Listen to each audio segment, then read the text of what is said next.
Question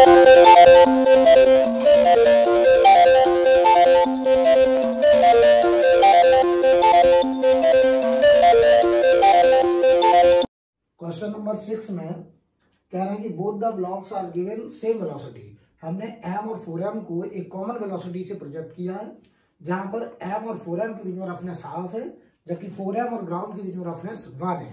हमसे कह रहे हैं कि जो m मास है स्मॉलर ब्लॉक वो बिगर ब्लॉक के साथ सेपरेट कब हो जाएगा, कितने टाइम के बाद m मास 4m से अलग हो जाएगा, जहां पर ये दूरी 0.5 मीटर दी गई है।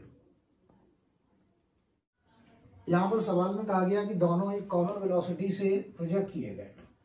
तो अगर इनकी कॉमन वेलोसिटी है तो जैसे ये 4m ग्राउंड पे रगड़ेगा तुरंत इस पर पीछे की तरफ लगने लगेगा काइनेटिक फ्रिक्शन F के। जैसे ही F के इस पर पीछे आएगा तो 4m की वेलोसिटी, यानी अगर हम 4m की बात करें तो कुछ ऐसा होगा, इस पर पीछे की तरफ तुरंत F2 लगेगा। इसकी वेलोसिटी जैसे थोड़ी कम होगी तो इसकी वेलोसिटी v है, इसकी v से थोड़ी कम हो गई तो इनके बीच में भी रिलेटिव मोशन होने लगेगा। तो इस पर F1 पीछे लगेगा, इस पर F1 आगे लगेगा। तो ये F1 जो मैंने लगाया है ये m मास ने 4m पे लगाया है, और अगर हम m मास का FBD बनाएं तो इस पर F1 पीछे लगेगा और ये F1 y4m ऑन m है, जबकि ये वाला ym ऑन 4m है रिएक्शन। ये हमारा y ग्राउंड ऑन 4m है, राइट।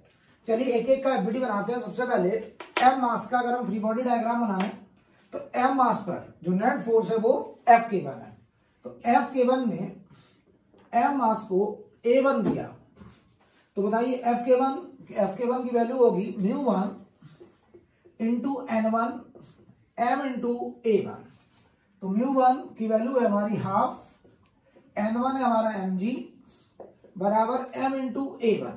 m से m कैंसिल, A1 की वैल्यू आ गई है 5 मीटर पर सेकंड स्क्वायर लेफ्ट साइड, यानी इसके लिए ये हमारा 5 मीटर पर सेकंड स्क्वायर का एक्सेलरेशन लेफ्ट साइड होगा। अब अगर हम 4m का एफबीडी बनाएं तो 4m पर इधर की तरफ है Fk2 और आगे की तरफ है Fk1। इसका एक्सेलरेशन हम मान लेना है A2। तो बड़ा कौन होगा Fk2, इसका मास है 4m। तो हम इक्वेशन लिखेंगे Fk2 माइनस Fk1 बराबर 4m इंटू A2। Fk2 की वैल्यू होगी μ2 इंटू नॉर्मल N2, ये होगा μ1 into normal N1, 4m into A2। अब हम यहां से पहले A2 फाइंड आउट करेंगे। तो यहां से μ2 की वैल्यू हमको 1 दी गई है, तो 1 इंटू N2, यहां का जो नॉर्मल होगा वो होगा 5mg, तो ये हो गया 5mg माइनस μ1 की वैल्यू है हाफ, N1 की वैल्यू है mg बराबर 4m इंटू A2। m पूरे से कैंसिल होता हुआ ये लगा 5g minus g/2 equal to 4A2। तो यहां से देखिए जरा एलसीएम लीजिए, 10 9g/8, 9g/8 ये आ गया A2 लेफ्ट साइड। तो इसका एक्सेलरेशन आ गया 4m का लेफ्ट साइड कितना 9g/8। अब हम प्रॉब्लम करने जा रहे हैं कि ये m मास इससे कितने टाइम में सेपरेट होगा, तो उसके लिए हमें रिलेटिव मोशन लगाना पड़ेगा। तो हम एक काम करते हैं, हमने दोनों का एक्सेलरेशन निकाल लिया है। अब हम एक काम करें कि m मास को देखें विद रिस्पेक्ट टू 4m। हम अपना एक ऑब्जर्वर यहां खड़ा कर दें। तो अगर हम बात करें इनिशियली दोनों की वेलोसिटी बराबर थी, तो velocity of m with respect to 4m, जैसे हम लोग बोलेंगे रिलेटिव वेलोसिटी, वो तो 0 है।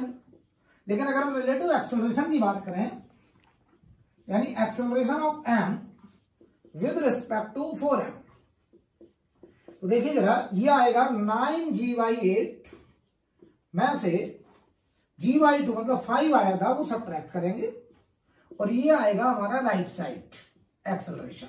एलसीएम लेते हैं जरा, तो ये 90 माइनस 40 50/8 यानी 25/4 मीटर पर सेकंड स्क्वायर राइट साइड, ये आ रहा है एक्सेलरेशन हमारा m का with respect to 4m right side, चाहे आप आई कैप लिख दें या राइट बोल दें या राइट साइड। अब हम इक्वेशन लगाएंगे इस m मास को यहां से यहां तक जाने के लिए 0.5 मीटर चलना, तो इक्वेशन लगाया s बराबर ut प्लस हाफ at का स्क्वायर। ये s हमारा रिलेटिव में है, u भी हमारा रिलेटिव में होगा, a भी हमारा रिलेटिव में होगा, इंटू टी स्क्वायर, राइट। तो चलिए हम सब कुछ वैल्यूज, रिलेटिव वैल्यूज यहां रखने जा रहे हैं।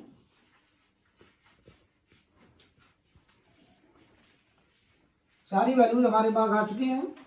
एस रिलेटिव 1/2, यहां पे हम वैल्यूज रख रहे हैं 1/2, यू रिलेटिव 0 था, हाफ, ए रिलेटिव की वैल्यू अभी भी आई 25/4, टाइम हमको निकालना है, हाफ से हाफ कैंसिल, टी स्क्वायर बराबर 4/25, टी की वैल्यू 2/5 यानी 0.4 सेकेंड, ये हमारा आंसर नोट कर लीजिए।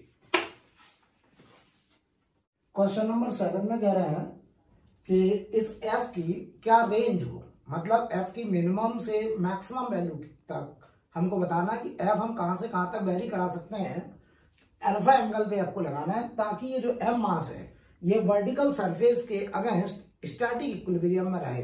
हमको f फोर्स की रेंज निकालनी है, मतलब उसकी मिनिमम और मैक्सिमम वैल्यू फाइंड आउट करनी है ताकि m मास स्टैटिक इक्विलिब्रियम में रहे। सबसे पहले हम f की मिनिमम वैल्यू के लिए प्रॉब्लम करने जा रहे हैं। तो मान लो हम आपसे ऐसे कहें, इस f की जगह इसके कंपोनेंट इस्तेमाल कर लिए जाए। मान लो इस f की जगह पर यहाँ पर एक हॉरिजॉन्टल कंपोनेंट आएगा f, ये एंगल अल्फा होगा तो ये f cos अल्फा, ऊपर की तरफ आएगा f sin अल्फा, राइट। नीचे लग रहा होगा mg, ऐसे जरा समझना।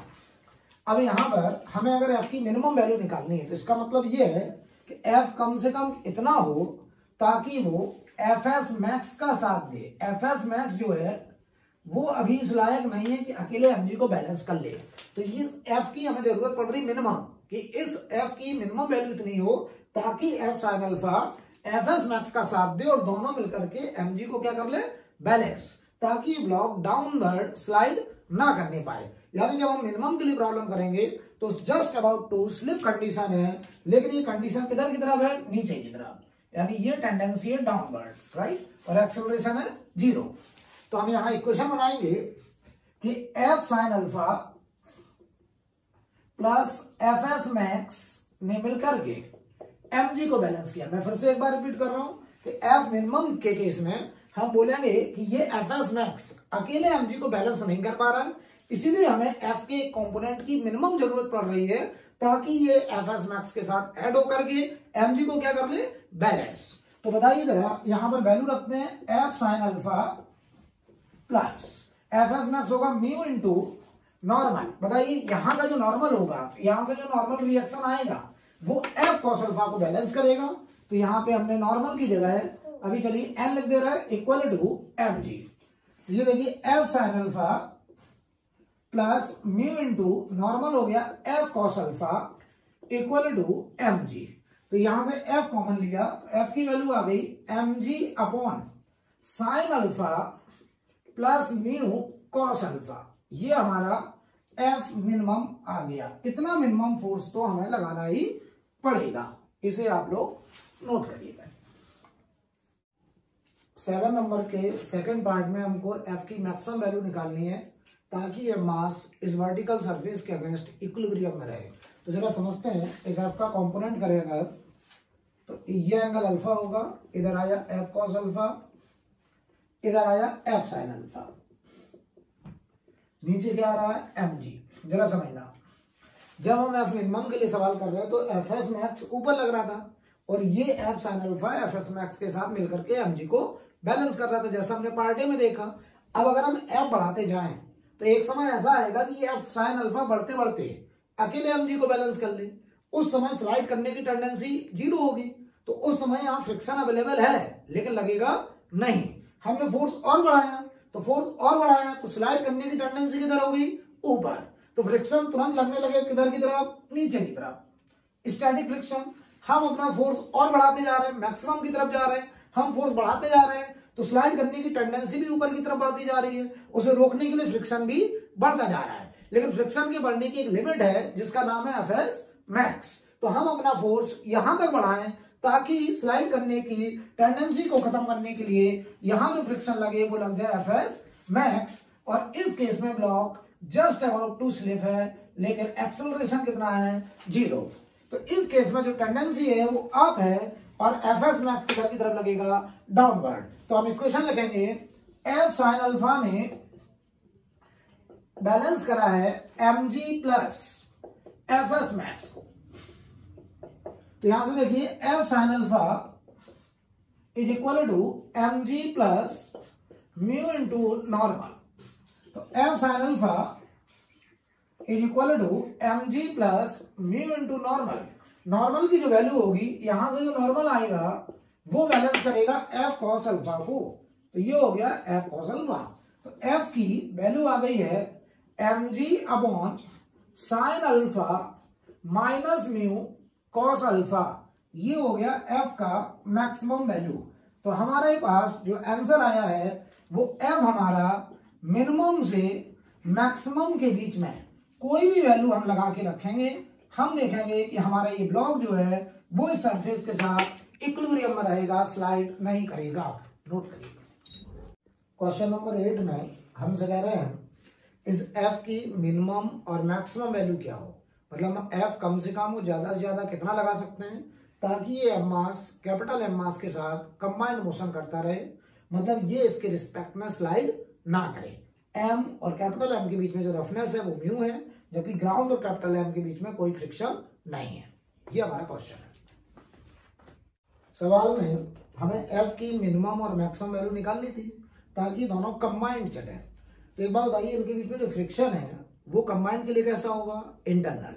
तो अगर हम इनका कंबाइंड फ्री बॉडी डायग्राम बनाएं तो ये दोनों एक साथ हॉरिजॉन्टली ए से जा रहे होंगे। तो यहां से अगर हम इक्वेशन लिखेंगे एफ बराबर एम प्लस एम इंटू ए कंबाइंड। तो यहां से हमको बस ए का मिनिमम और मैक्सिमम वैल्यू निकालना होगा तो हमारा आंसर आ जाएगा। अब हम ए की मिनिमम और मैक्सिमम वैल्यू के लिए प्रॉब्लम करने जा रहे हैं। तो हमारे पास दो तरीके हैं, हम प्रॉब्लम अर्थ से करें या हम बैच के रिस्पेक्ट में करें। तो आप कहेंगे सर बैच के रिस्पेक्ट में करिए ताकि सूडो की भी प्रैक्टिस हो जाए। तो हम अपना एक ऑब्जर्वर यहां पे खड़ा कर दे रहे हैं। बताइए यहां से देखने पर ये एम मास आपको एक्सेलरेटिंग नजर आएगा कि रेस्ट नजर आएगा। तो ये आपको रेस्ट नजर आएगा क्योंकि आप यहां से रिलेटिव देखेंगे। तो आप हमको एक बात बताइए, अगर हम इसका फ्री बॉडी डायग्राम बनाएं ऐसे, ये एंगल थीटा है, यहां पर एम मास। जरा इसकी फ्री बॉडी डायग्राम में फोर्सेस को रिजॉल्व करते हैं तो इधर की तरफ लग रहा होगा mg का साइन थीटा, इधर आ रहा होगा mg का कॉस थीटा, इधर की तरफ आ रहा होगा नॉर्मल। इस mg साइन थीटा की वजह से स्लाइड करने की टेंडेंसी नीचे की तरफ है, तो इसे रोकने के लिए इधर आ रहा होगा एफएस मैक्स। लेकिन अभी मैं कहूंगा ये एफएस मैक्स इस लायक नहीं है कि mg साइन थीटा को बैलेंस कर ले। तो इसके लिए बताइए, अगर हम प्रॉब्लम यहां से कर रहे हैं तो सूडो लगेगा। सूडो किधर लगेगा, मास होगा बॉडी का, एक्सेलरेशन होगा कैपिटल एम का और डायरेक्शन होगी कैपिटल एम के एक्सेलरेशन के अपोजिट। इधर आएगा सूडो फोर्स एम ए। ये सूडो क्या करेगा, ये अपना एक कंपोनेंट एफएस मैक्स के सपोर्ट में छोड़ेगा जिसका नाम होगा एम ए कॉस थीटा, और एक कंपोनेंट इधर आएगा m a sine theta. M a sine theta यहां पे नॉर्मल को बढ़ाएगा, m a cos theta fs max का साथ देगा और दोनों मिलकर के mg साइन थीटा को बैलेंस करेगा ताकि ये कैपिटल एम के रिस्पेक्ट में रिलेटिवली स्लाइड होने से बच जाए, यानी अर्थ के रिस्पेक्ट में मोशन कैसा हो कंबाइंड। तो आप हमको बताइए कि यहां पर अगर हम इक्वेशन लिखें, हम प्रॉब्लम कैपिटल एम के रिस्पेक्ट में कर रहे हैं तो हमको ये रिलेटिवली रेस्ट नजर आ रहा है। तो हम इक्वेशन लिखेंगे mg साइन थीटा को बैलेंस किया दो लोगों ने, एक तो एफएस मैक्स ने plus m a cos theta ने, और यही ए हमारा मिनिमम निकल के आएगा। मिनिमम क्यों, क्योंकि ए की मिनिमम वैल्यू इतनी हो ताकि एम ए का एक कंपोनेंट इतना आए कि वो एफएस मैक्स के साथ मिलकर के mg साइन थीटा क्या कर ले, बैलेंस। तो यहां पे बताइए जरा आप हमको, mg sine theta mu into normal की वैल्यू होगी m g cos theta plus m a sine theta, जो कि नॉर्मल की value plus m a cos theta. अब हम यहां पर आगे सॉल्व करेंगे।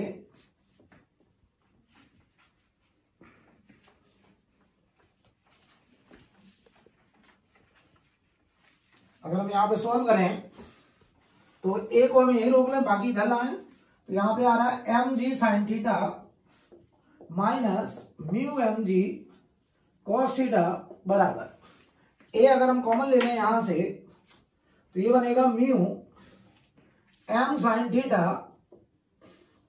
Plus A cos theta, sorry M cos theta.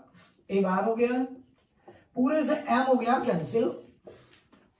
यहां से ए की जो मिनिमम वैल्यू आ रही है, जैसा कि मैं देख रहा हूं, G sine theta minus mu G cos theta upon mu sine theta plus cos theta. ये हमारा ए का मिनिमम वैल्यू, लेकिन हमसे पूछा है एफ का मिनिमम वैल्यू।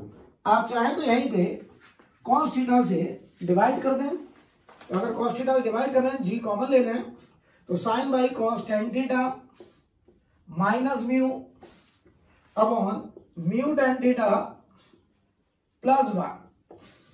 ये हमारा ए का मिनिमम वैल्यू आया। तो एफ की मिनिमम वैल्यू, एफ की मिनिमम वैल्यू हो गई M plus M into a minimum, और ए मिनिमम अब ये भी आ चुका है M plus M into a minimum की value g times tan theta minus mu upon mu tan theta plus 1। ये हमारा आंसर होगा एफ मिनिमम के लिए। क्वेश्चन नंबर 9 का जो सेकंड पार्ट है, उसमें हमें ए की मैक्सिमम वैल्यू निकालें ताकि ये एम इस कैपिटल एम पर स्लाइड ना करे। तो हम एक काम करते हैं, इसका फ्री बॉडी डायग्राम बनाते हैं। इस एम मास का बीडी इस कैपिटल एम के रिस्पेक्ट में करते हैं, यहां पे खड़े होकर के। ये बताइए नॉन इनर्शियल फ्रेम है, इस पर स्यूडो लगेगा।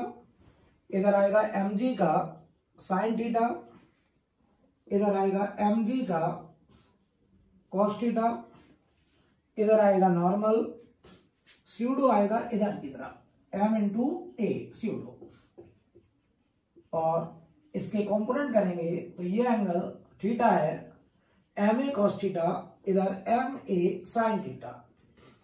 अब हम ए बढ़ाते जा रहे हैं, तो ये एम ए कॉस थीटा जैसे जैसे बढ़ता जाएगा वैसे वैसे यहाँ जो फ्रिक्शन लग रहा था वो कम होता जाएगा, स्टैटिक लगता जाएगा, और ये इतना बड़ा हो जाए कि अकेले एम जी साइन थीटा को बैलेंस कर ले तो स्लाइड करने की टेंडेंसी जीरो, फ्रिक्शन जीरो लगेगा।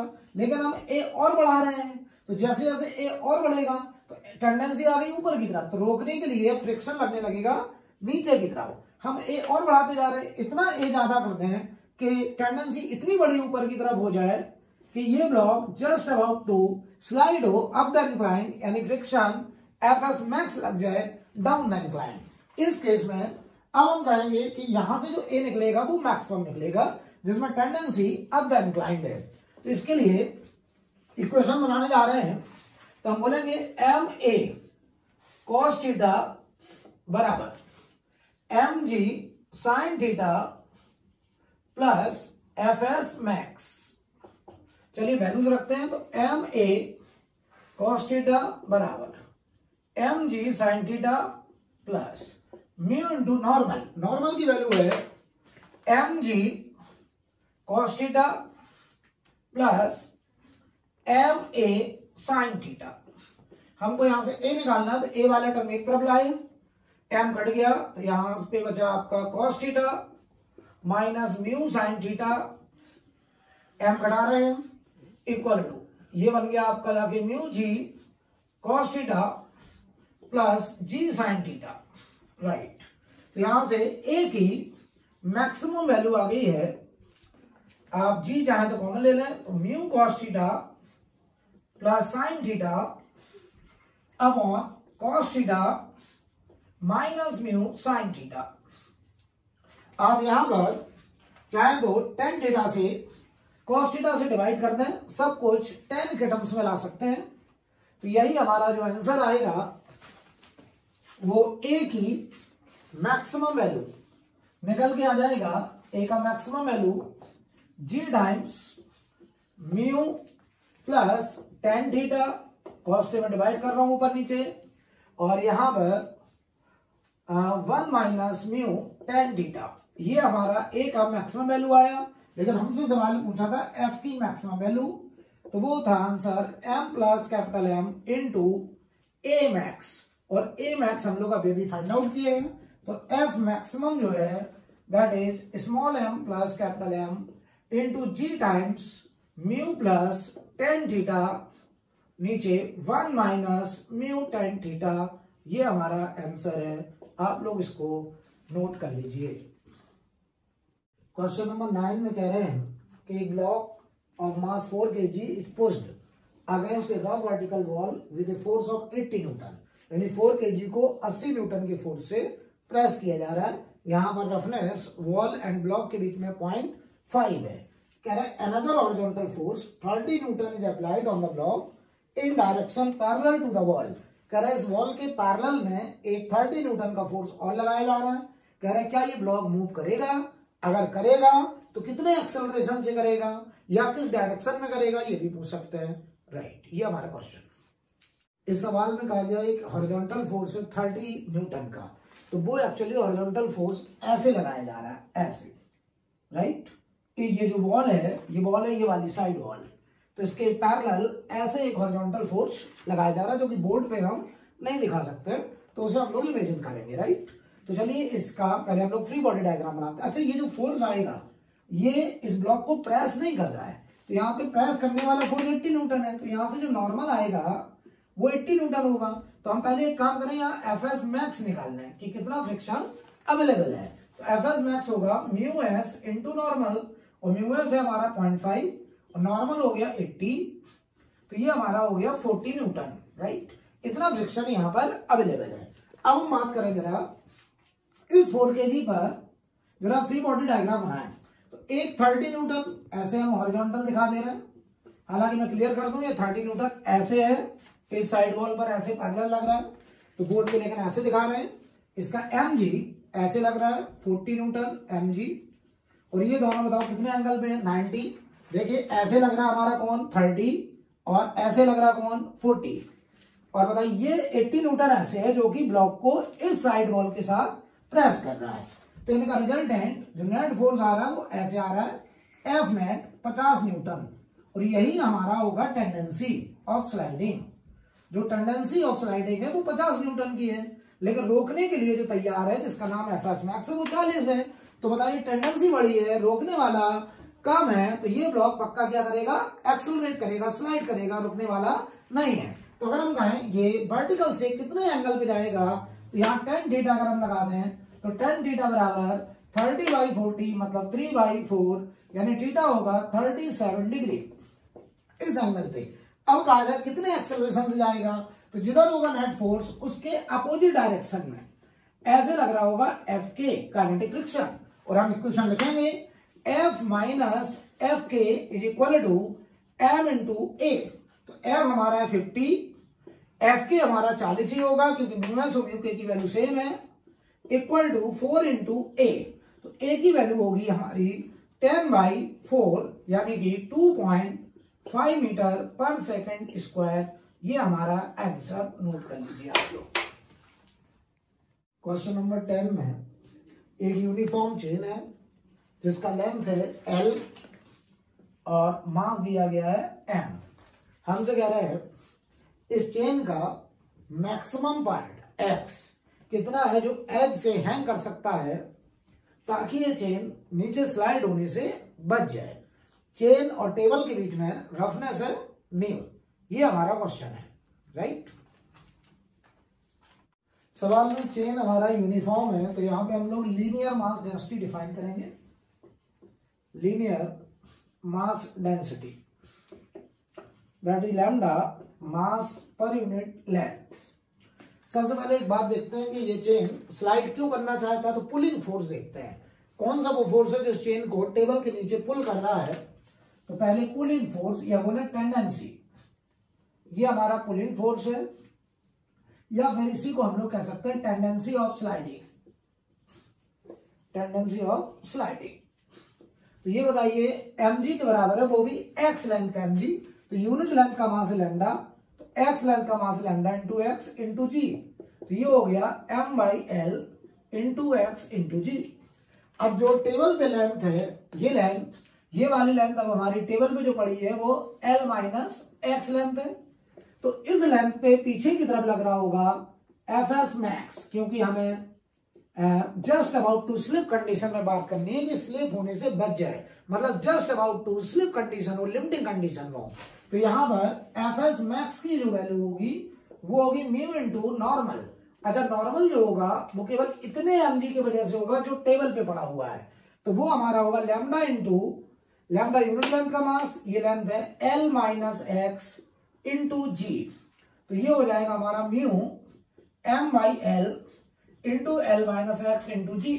अगर ये जस्ट अबाउट टू स्लिप है तो हमारा पुलिंग फोर्स, टेंडेंसी और fs मैक्स दोनों बराबर होने चाहिए, तो m/l इंटू एक्स इंटू जी ये हमारा टेंडेंसी है, और जो रोकने वाला फोर्स है वो mu times m/l into l minus x into जी।